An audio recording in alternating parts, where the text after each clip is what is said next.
अभी हमारा जो टॉपिक चल रहा है अकाउंटिंग क्वेश्चन, हम उसको कर रहे हैं अकाउंटिंग क्वेश्चन को, जिसको हम लेखांकन का सूत्र भी कहते हैं।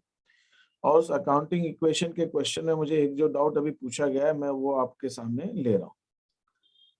ठीक है, वो डाउट ये पूछा है इमरता ने, ये है शीट 2 का क्वेश्चन नंबर 1 का डी, और एक डाउट और है इसी में ऊपर नीचे, ये शीट 2 का है क्वेश्चन नंबर 2 का ए। ठीक है, 1 का डी है, फर्स्ट का डी और सेकंड क्वेश्चन का ए, ये 2 डाउट पूछे गए हैं। मैं आपके सामने ये शीट मैंने ओपन कर ली।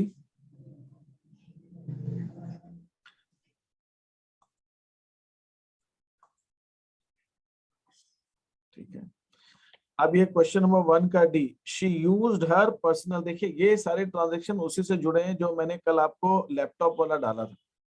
देखिए यहाँ पे आपको एक चीज ये समझनी है कि ओनर, बिजनेस का जो ओनर है, मालिक है, वो कोई जरूरी नहीं है कि बिजनेस में वो नगद ही लेकर आए, वो सामान भी ला सकता है ना, जिसको हम कहते हैं अदर एसेट्स। तो उमा ने जो अपना बिजनेस ऑनलाइन क्लास स्टार्ट की, तो उमा ने अपना लैपटॉप बिजनेस में के लिए दे दिया। तो ये जो लैपटॉप उसने उमा ने बिजनेस के लिए दिया है, ये बिजनेस की में उसकी कैपिटल मानी जाएगी। तो मैंने आपको लैपटॉप के केस में क्या बताया था, एसेट्स में लैपटॉप में ऐड करेंगे और कैपिटल में ऐड करेंगे। ये बात समझ में आ गई थी आपको सबको, ए वाली? Yes sir. Yes sir. यही चीज डी में भी है, डी में भी यही बात हो रही है। डी में भी उमा ने अपने पर्सनल टेबल चेयर, खुद के जो घर का फर्नीचर था, वो बिजनेस को दे दिया। तो यहाँ पे आप क्या करेंगे, फर्नीचर में ऐड करेंगे और कैपिटल में ऐड करेंगे।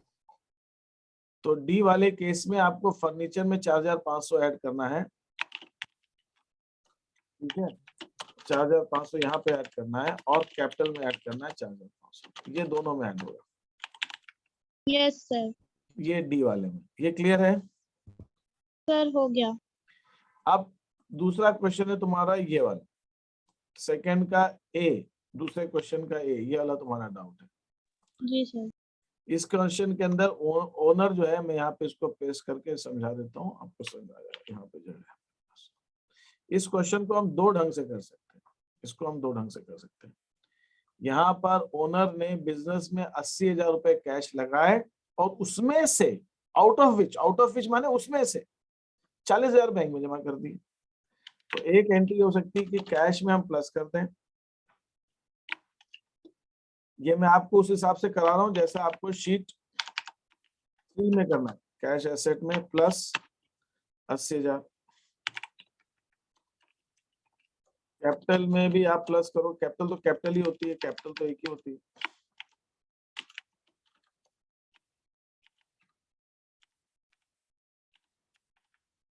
और फिर आप 80,000 कैश में से 40,000 बैंक में जमा कर दे रहे हो, तो बैंक एसेट में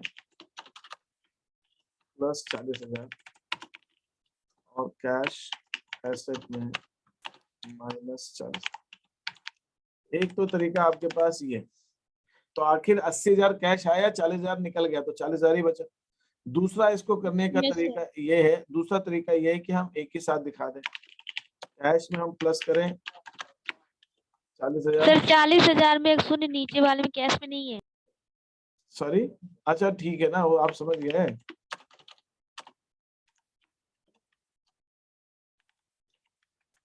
बैंक में भी प्लस कर देंगे और कैपिटल में प्लस कर देंगे।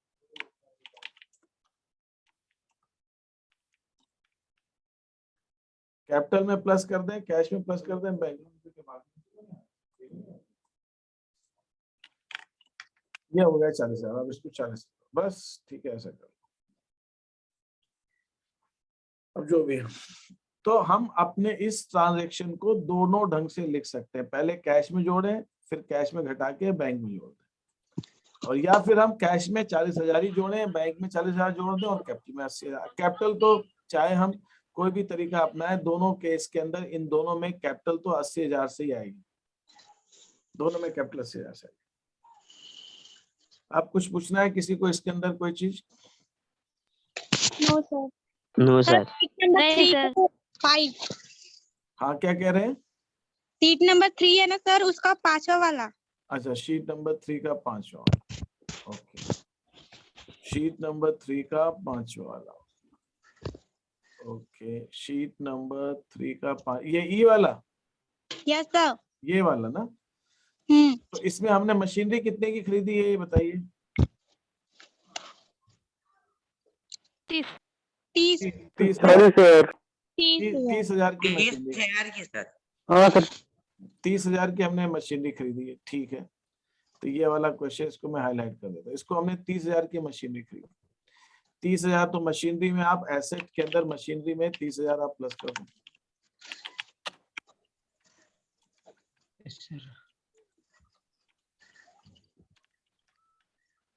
कैश अपन ने 10,000 दिया है, तो कैश में आप 10,000 माइनस कर दो। कैश अपन ने 10,000 दिया है, तो आपको ऐसे ही लिखना है, ये थर्ड शीट ऐसी होगी है ना, कॉलम नहीं बनेंगे इसका। कैश में आप 10,000 माइनस कर दो, ठीक है, 10,000 माइनस। और बाकी का उन्होंने कहा है कि अमाउंट चेक से दिया है, तो बैंक के अंदर आप 20,000 माइनस। ऐसे होगा यही वाला, मशीनरी में प्लस, कैश में माइनस, बैंक में माइनस, ठीक है। जी। और कोई ये क्लियर हुआ है ये वाला पॉइंट, इसमें कोई डाउट तो नहीं जो भी मैंने समझाया। No sir. हाँ, अभी तक जो मैंने 2-3 चीज समझाई, इसमें किसी को डाउट हो तो पूछ लीजिए। और बताइए, और आप क्या पूछना चाह रहे हैं? और कोई डाउट किसी को किसी ट्रांजेक्शन्स के अंदर? अभी ये तीनों शीट तो अभी किसी की कंप्लीट हुई नहीं है, तो तीनों हो जाएंगे, उसके बाद मैं भेजूंगा, बताऊंगा आगे जी क्या सर। करना, आगे क्या करना है इसके बाद बताऊंगा। Yes sir. Yes in sir. तीनों में किसी को कोई डाउट नहीं है ना अभी तक तो? नहीं सर। सर ठीक है। और कोई किसी को कुछ पूछना है? No sir. अच्छा, शीट नंबर 2 का एफ वाला, ओके।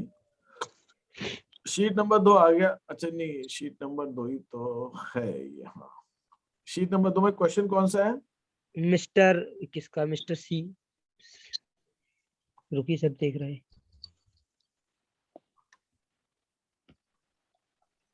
शीट नंबर 2 में 4 क्वेश्चन हैं। दूसरे नंबर क्वेश्चन का सर। ये वाला, बोरोड 15,000 फ्रॉम फाइनेंस, एक सेकंड, स्क्रीन नहीं यस शेयर हो रहा है। यस सर, यही बात। ये वाला है ना, ये वाला पूछना चाह रहे हो? सेकंड वाले, मिस शिल्पा ने जो स्टार्ट किया, 15,000 रुपए फाइनेंसर से बोरो किया, उधार लिए, यही पूछ रहे हो ना? Yes sir. तो यस देखो, सर। पहली चीज समझना है कि फाइनेंसर कौन होता है। फाइनेंसर वो लोग होते हैं जो लोन देने का काम करते हैं, यस सर। ठीक है। जिनका लोन देने का काम है वो, उनको हम फाइनेंसर कहते हैं। तो Yes, 15,000 sir. रुपए उनसे हमने उधार लिए हैं। तो ये सर दायित्व में आएगा सर, दायित्व लिमिटीज में आएगा, दायित्व है। तो नगद में जोड़ दो एक, तो तुम 15,000 रुपए यस सर, कैश में। कैश में, और Yes, sir. फाइनेंसर मतलब लाइबिलिटीज के अंदर दायित्व में जोड़ दो, यस सर। दायित्व में जोड़ दो 15,000। Yes sir. इज दैट ठीक है? और जी वाला सर इसमें डिपॉजिट बैंक में किए सर ये। हाँ हाँ, तो कैश में घटा दो और बैंक में जोड़ दो। कैश का घटा के उस बैंक में जोड़ देंगे। बैंक में जोड़ देंगे जी। सर हाँ। एच वाला, कौन सा? एच वाला। अब हमने बैंक से, नहीं, बिजनेस से 5,000 रुपए अपने पर्सनल खर्चे के लिए निकाले। 5,000 Personally, yes, रुपए sir. बिजनेस से पर्सनल खर्चे के लिए निकाले। ड्राइविंग्स में आएगा सर ये। ड्राइंग्स को अपन कैपिटल में से माइनस कर देते हैं। यस, कैपिटल में माइनस करेंगे। कैपिटल में घटा देंगे और Yes, sir. कैश में घटा देंगे, बैंक में कैश में घटा देंगे, ठीक है सर। ठीक है। अब देखें, जैसे आई वाला है, आई वाले में क्या कह रहे हैं कि फाइनेंसर को अपन ने 1,000 रुपए मतलब 5,000 रुपए वापस चुका दी। तो जब Yes, sir. फाइनेंसर से पैसा लिया था अपन ने, तो अपन ने फाइनेंसर से जब लिया था पैसा, बोरोड, ये वाला बोरोड, तो जब Yes, sir. फाइनेंसर से अपन ने लिया था तो अपन ने लाइबिलिटी में जोड़ दिया था। यस अब सर। जब उसको वापस दे रहे हैं तो लाइबिलिटी में घटा देंगे, यस सर। लाइबिलिटी में घटा देंगे और कैश में घटा देंगे। लाइबिलिटी में से 5,000 रुपए घटा देंगे और कैश में से भी 5,000 रुपए घटा देंगे, ठीक है। Yes sir. और कोई चीज? सर क्वेश्चन नंबर 4 का ई। 4 का ई,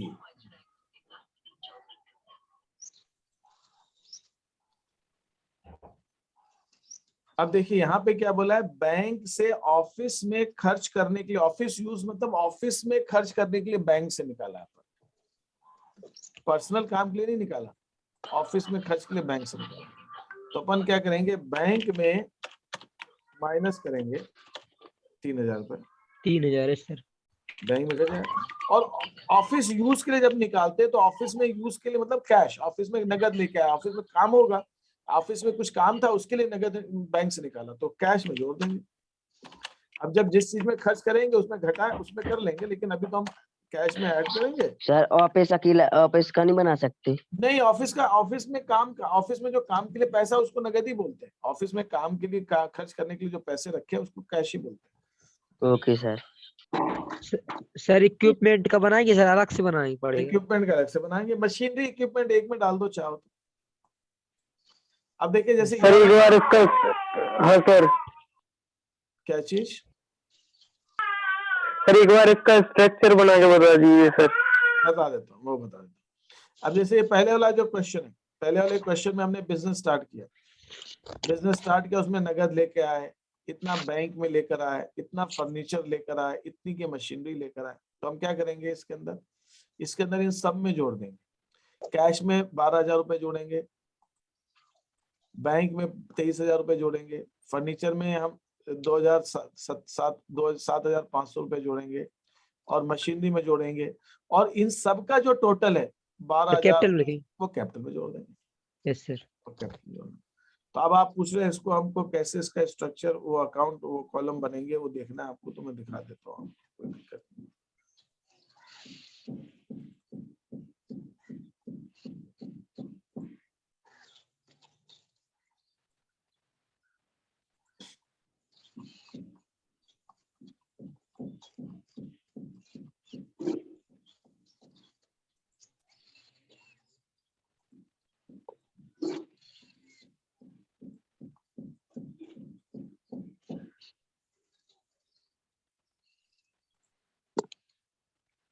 तो ये पहला वाला है, कैश में प्लस, बैंक में प्लस, फर्नीचर में प्लस, मशीनरी में प्लस, और इन सब का जो टोटल है वो पूरा कैपिटल में प्लस। ये पहला क्वेश्चन, तो ये आपको इस ढंग से बनेगा, ये आप इस ढंग से इसको कीजिए,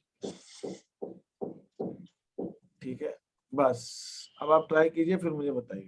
यस सर सीट नंबर 3 में थोड़ा समझा दो। शीट नंबर 3 में समझा देते हैं। ये है शीट नंबर 3। हाँ, इसमें क्या चीज समझना चाह रहे हैं बताएं मेरे को। सर इसको कैसा बनाना है, लिखना कैसा है? इसमें बेटा क्या करना है, कॉलम नहीं बनाने, आपको बस ये लिखना है कहाँ जोड़ेंगे कहाँ घटाएंगे, है ना। तो जैसे अभी मैंने आपको दिखाया था ना कैसे जोड़ना है, जैसे ये है business started with cash, cash में बिजनेस स्टार्ट किया, तो आपको कैसे करना है इसको मैं आपको बता देता हूँ। शुरू के 2-3 ट्रांजेक्शंस, ये 3 ट्रांजेक्शंस ले लिए मैंने, इनको बारे में आपको बता देता हूँ। बस आपको ये लिखना है कि कैसे लिखना है, क्या करना है। जी सर। ये मैंने लिखा आपके पास, ये 3 ट्रांजेक्शंस हैं, और आपको बस मुझे ये दिखाना है, लिखना भी नहीं, मुझे दिखाना है कि आपको इसको आप कैसे करोगे। जी सर। किसी बात। तो पहला वाला जो ट्रांजेक्शन है उसके अंदर आपने कैश, देखो ओनर ने पहले वाले में क्या बोला है कि ओनर ने बिजनेस के अंदर 50,000 रुपए नगद लगाए, इसको कहाँ लिखेंगे ये बताइए अकाउंटिंग क्वेश्चन। कैपिटल में, कैश में? तो आपको बस ऐसे लिखना है, ट्रांजेक्शन ए, कैश में, एसेट में प्लस 50,000 रुपए, यस सर। कैपिटल में प्लस 50,000, बस ऐसे लिखना है। ब्रैकेट में क्या, इसमें 4 चीजें लिखनी है आपको, 4 चीजें लिखनी। एक तो ये लिखना है कि किसके अंदर प्लस माइनस करेंगे, फिर वो किसके अंदर आता है, एसेट में आता है, लायबिलिटीज में आता है, कैपिटल में आता है। मैं 3 ही तरह की चीजें आपको बताई मैंने, एक बताइए एसेट, एक बताइए लायबिलिटीज, और एक बताइए कैपिटल। Yes sir. 3 चीजें। तो एसेट के लिए आपको ब्रैकेट में ए लिखना है, अगर वो लायबिलिटी है तो ब्रैकेट में एल एल लिखना है, और अगर वो कैपिटल की कैपिटल सी। है तो ब्रैकेट में आप सी लिख दो, नहीं तो कैपिटल एक ही होता है, नहीं भी लिखो चले। जैसे मैंने यहाँ नहीं लिखा तो कैपिटल ही होती है। कैपिटल में एसेट अलग अलग तरह की हो सकती है, लायबिलिटी अलग अलग तरह की हो सकती है, कैपिटल तो एक ही होती है। ये 2 चीज हो गई। तीसरी चीज आपको क्या लिखनी है, वो प्लस होगा कि माइनस होगा, और फिर आपको राशि लिखनी, अमाउंट लिखना। ये ऐसे लिखना आपको। सर बस इतना ही? सर कॉलम नहीं बनाना है आप इसमें? कॉलम बना के भी लिख लो, कॉलम बना के लिख लो, आप बिना कॉलम के भी लिख सकते हो, एक पेज में 2 लाइन में लिख सकते हो कॉलम के साथ। सर जैसे माइनस है तो सर कोष्टक लगा दे सर। माइनस है तो कोष्टक लगा दो, कोई तो चिन्ह लगाए। सर अगर कॉलम बनाएंगे तो फिर वो कॉलम कैसे बनाएंगे? कॉलम में इन 4 चीजों को कॉलम बना लीजिए। जैसे मैंने तो देखिए दिखाने के लिए कॉलम बनाया इसके अंदर सीरियल नंबर लिखा है, अकाउंट का नाम लिखा है, कैश में कैपिटल में, अकाउंट कैश कैपिटल क्या है, एसेट है कि लायबिलिटीज है क्या है वो लिखा है, फिर प्लस है कि माइनस है वो लिखा है, फिर अमाउंट लिखा है। आप इतना लंबा नहीं Yes, लिखना sir. चाहो शॉर्ट में भी लिख सकते हो। अच्छा ये आपको दिखाई नहीं, स्क्रीन तो दिखाई नहीं होगा आपको, मैं दिखाया था, सॉरी मैं ये ऐसे दिखा रहा। तो ये आप ऐसे भी कर सकते हो। एक सीरियल नंबर आ गया, अकाउंट का नाम आ गया, नेचर आ गया। नेचर मतलब एसेट है, लायबिलिटी है कि कैपिटल, फिर आप प्लस माइनस दिखा दो, फिर अमाउंट दिखा दो। तो कॉलम में ऐसे दिखा सकते हो आप, ठीक सर है। ऐसे ही करना है। Yes, हाँ sir. ऐसे भी कर सकते हो, नहीं तो मेरे को कोई दिक्कत नहीं है, मेरे को बस समझ में आना चाहिए कि ये आप ऐसे लिख सकते हो। जैसे बी वाला ट्रांजेक्शन, तो बी वाले ट्रांजेक्शन में आप क्या करोगे, आप लिखोगे कैश क्या एसेट है, प्लस है 50,000 रुपये। क्या है आपका स्टॉक क्या एसेट है, यस सर, वो प्लस है यस सर, 56,000। 56,000। फिर क्या है मशीनरी भी एसेट होती है, 60,000 रुपये। ये अपना आ गया 60,000। 60। सर हम तो कॉलम बना के ही करेंगे। हाँ ठीक है, कोई दिक्कत नहीं। फर्नीचर एसेट होती है 50,000 रुपए प्लस 30,000। ये सब क्या है, इन सब का टोटल होता है कैपिटल तो कैपिटल ही होती है। इन सब का टोटल करके जो आपका आया कितना आया, 5 5 10 16, 1,96,000। 1,96,000 अगर मेरा टोटल सही है तो दे दो। ये क्या, हाँ सर। 1,96,000। 5 lakh Yes, sir. या आपने 1,96,000 ये भी लिख दिया, तो आप ऐसे भी लिख सकते हो और आप कॉलम में भी लिख सकते हो। बट मेन चीज आपको मैं जो बात कह रहा हूँ वो आपको ध्यान क्या रखना है, इसमें 4 चीजें आपको दिखानी है, तो 4 चीजें आपको दिखानी। 4 चीजों में आपको सब कुछ क्या लिखना है, एक तो अकाउंट का नाम लिखना है, उसका प्रकृति लिखनी है, नेचर क्या है वो, और नेचर कैसे डिपेंड करेगा, नेचर ये 3 इसमें से कोई भी एक चीज आप लिखेंगे, ठीक है। वो या एसेट है, लायबिलिटी, कैपिटल, वो यहाँ पे आएगा। फिर वो और प्लस सर ट्रांजैक्शन नहीं लिखना है? नहीं, ट्रांजेक्शन आपकी इच्छा है, मुझे जरूरत नहीं है ट्रांजेक्शन की, आपके पास ही आप चाहो तो ट्रांजेक्शन लिखने में आपका टाइम काम बढ़ जाता है, लेकिन आप चाहो तो लिख सकते हो। मुझे को तो बस ये चीज आपको समझ में आप आ जानी चाहिए कि आपने क्या लिखा है। इस ट्रांजेक्शन को आप लेन देन को, उस लेन देन को आप अकाउंटिंग इक्वेशन में कैसे दिखाओगे, बस मुझे ये जानना है आपसे। Okay sir. Okay sir. इसके अंदर एक दो चीज और है, जैसे कि अभी तो मैंने लायबिलिटीज आपको एक ही कॉलम बनवाया, लायबिलिटीज भी अलग अलग तरह की होती है। जैसे कि ये है, मैं आपको दिखाता हूँ। जैसे बोरोड फ्रॉम एक्स से अपन ने बोरो किया, तो लायबिलिटी में जोड़ेंगे और कैश में जोड़ेंगे, लेकिन लायबिलिटी का नाम क्या है यहाँ पे, जैसे एसेट का नाम है, वो एसेट का नाम है कैश, तो यहाँ पे आप लिखोगे एक्स लोन लिखोगे। आप ट्राई करो, खैर थोड़ा सा भी, एक बार नहीं होगा 2 बार में होगा, पहले आप ट्राई करो। तो यहाँ पे आप एक्स लोन क्या है, लायबिलिटी है, उसके अंदर आप 40,000 प्लस कर दोगे, और कैश एसेट है, उसके अंदर भी आप 40,000 प्लस कर दोगे। इस ढंग से आपको ये एल वाला लिखना है। लायबिलिटी का भी नाम लिखना है ना, किससे लाभ, borrowed from state bank of India. State bank of India से अपन ने उधार लिया, ये क्या कह रहा है, ये ट्रांजेक्शन की स्टेट बैंक ऑफ इंडिया से अपन उधार लिया, तो भाई स्टेट बैंक ऑफ इंडिया से उधार लिया तो state bank of India loan account हो जाएगा। तो इसको अपन कैसे दिखाएंगे वो भी मैं आपको बता देता हूँ, ठीक है। इसके अंदर हम क्या करेंगे, इसके अंदर भी हम करेंगे, अच्छा बैंक कैश या बैंक आप अभी कुछ भी लिख दो, चलो कैश में प्लस करेंगे,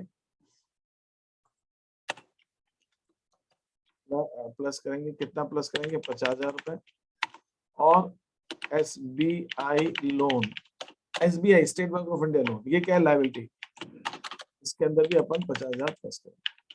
कुछ लोग क्या करते हैं, जब प्लस होता है ना तो निशान नहीं लगाते, लेकिन माइनस होता है तो कोष्ठक लगा देते हैं, ब्रैकेट लगा देते हैं। तो अब जैसे मैंने इसमें कैश में प्लस नहीं लगाया, तो मतलब वो प्लस ही है, माना जाता है प्लस निकलने की जरूरत नहीं होती।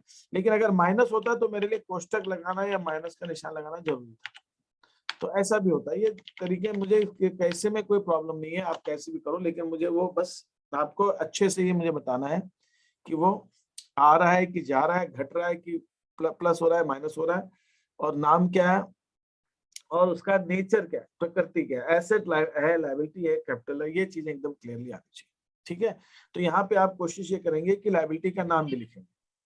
अब मैं आपको एक दो चीज और बताना चाहूंगा यहाँ पे, जब इतनी बात हो ही रही है। एक वर्ड यूज होता है जैसे ये ऑन क्रेडिट। ऑन क्रेडिट का मतलब होता है अपन ने उधार में खरीदा, लेकिन ऑन अकाउंट का मतलब भी यही होता है कि अपन ने उधार में खरीदा।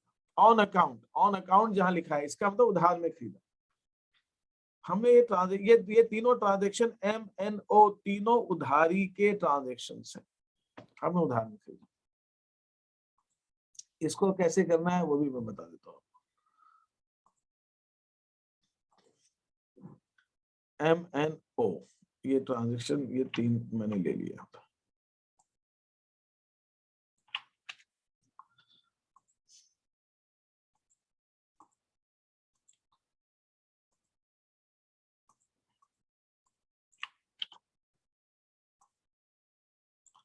ये तीन ट्रांजेक्शन है। एम वाला, पहले एम वाला देखिए। एम वाला क्या कह रहा है, हमने व्हीकल खरीदी, गाड़ी खरीदी उधार में मोटर कॉर्पोरेशन से। तो आप यहाँ क्या करोगे, व्हीकल। व्हीकल क्या होती है, एसेट, 40,000 में प्लस। फिर क्या है, लायबिलिटी। लायबिलिटी माने हमें दायित्व है, हमारा दायित्व है, किसको देना है, मोटर कॉर्पोरेशन, नाम दिया है क्वेश्चन, तो मोटर कॉर्पोरेशन हमारी लायबिलिटी हो जाएगा, दायित्व हो जाएगा। मोटर कॉर्पोरेशन को 40,000 रुपए हमें देने।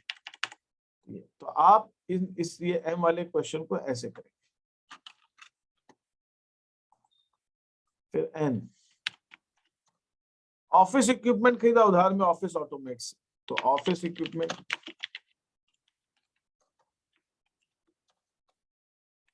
12,000 रुपए प्लस, और देना किसको पैसा है, उसका नाम है ऑफिस ऑटोमेट। ऑफिस ऑटोमेट का मतलब होता है उस दुकान का नाम है जिसको हमें पैसा देना।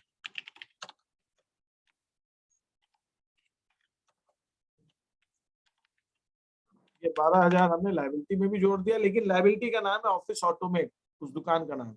और ये जो मेसर्स लिखा हुआ है M/S, ये किसी भी फर्म के नाम, बिजनेस के नाम के आगे लगाते हैं, है ना। इसका सर। कोई आपको यूज नहीं है। तो नाम के कोई भी नाम, जैसे मिस्टर लगाते हैं, मिस लगाते हैं, मिसेस लगाते हैं, तो किसी बिजनेस का नाम होता है तो उसके आगे मेसर्स लगाते हैं। इसको हम बोलते हैं मेसर्स। सर ऑफिस इक्विपमेंट को सर, ऑफिस इक्विपमेंट को जोड़ दिया ना, ऑफिस सर, इक्विपमेंट। हाँ, सर कैश नहीं ले सकते सर, क्योंकि कैश में लगा रहे तो। कैश नहीं लगा रहे बेटा, वही तो मैं कह रहा हूँ। यहाँ पे आपने को क्या लिखा है, ऑन अकाउंट। ऑन अकाउंट का मतलब होता है उधार। उधार में खरीदा। सर उधार करिए सर उधार में खरीदा, इसलिए कैश नहीं लगाएंगे। और जो ओ Yes, वाला sir. ट्रांजेक्शन है, ओ वाला भी उधारी का है। हमने कंप्यूटर और प्रिंटर खरीदा, तो आप क्या करोगे, कंप्यूटर एंड प्रिंटर, क्या ये एसेट है, इसको आप प्लस करोगे 50,000 रुपए से, 50,000 प्लस। लायबिलिटी सर क्या है इसकी? और इसमें लायबिलिटी का नाम दिया ही नहीं है, तो आप लिख दो सप्लायर। सप्लायर माने जिसने सामान बेचा, सप्लाई किया, वो लायबिलिटी का नाम हो जाएगा। और वो आप Yes, sir. 50,000 रुपए उसको आप प्लस करोगे, बस। नाम नहीं दिया तो लायबिलिटी का सप्लाई, ऐसे आप करना है इसको। तो एसेट का नाम आएगा और लायबिलिटी का नाम आएगा और नेचर आएगा और अमाउंट आएगा। सर अगर नाम ना लिखा हो तो अकेले लाइबिलिटी लिख सकते हैं? लायबिलिटी लिख सकते हो, क्रेडिटर लिख सकते हो। क्रेडिटर माने लेनदार, जिसको पैसा देना है। अगर आपने Yes, sir. क्रेडिटर या सप्लायर लिख सकते हो, है ना, ऐसे लिख सकते हो। जी सर। इसी ढंग से जब हम किसी Okay, sir. कस्टमर को बेचते हैं, किसी को बेचते हैं, तो उसका नाम नहीं दे रखा तो आप उसको डेटर लिखते हो, डेटर, देनदार। वो डेटर है, देनदार है आपका। और उसको कस्टमर भी लिख सकते हो आप, ठीक है। कस्टमर भी लिख सकते हो, देनदार भी लिख सकते हो, तो वो लिख सकते हो, वो चलेगा, ठीक है। सर ऑफिस इक्विपमेंट मतलब क्या होता है? ऑफिस इक्विपमेंट में बेटा, जो ऑफिस में हम सामान यूज करते हैं, जैसे उसमें कंप्यूटर भी आ जाता है, कुछ मशीन आ गई, टेबल वगैरह की, कुछ आपके ऑफिस में जो काम आने वाले कुछ टाइपिंग मशीन हो गई, ठीक है। टेलीफोन का बड़ा सा सिस्टम होता है जिसके अंदर सब ऑफिस से जुड़े होते हैं, तो वो भी आ गया। तो ऑफिस में काम आने वाला कोई भी इक्विपमेंट, जैसे एक हो सकता है कोई आर्किटेक्चर का, डिजाइनिंग का काम करता है, तो उसको कुछ बड़ी बड़ी कुछ चीजें लगती होंगी डिजाइनिंग बनाने के अंदर, तामझाम लगता होगा, ये सारी चीजें। इवन कंप्यूटर भी कुछ लोग ऑफिस इक्विपमेंट में लिखते हैं, कंप्यूटर अलग से दिखाते हैं, ऑफिस इक्विपमेंट वो भी होता है, ठीक है। ठीक है सर। ये सारी चीजें। Yes, sir.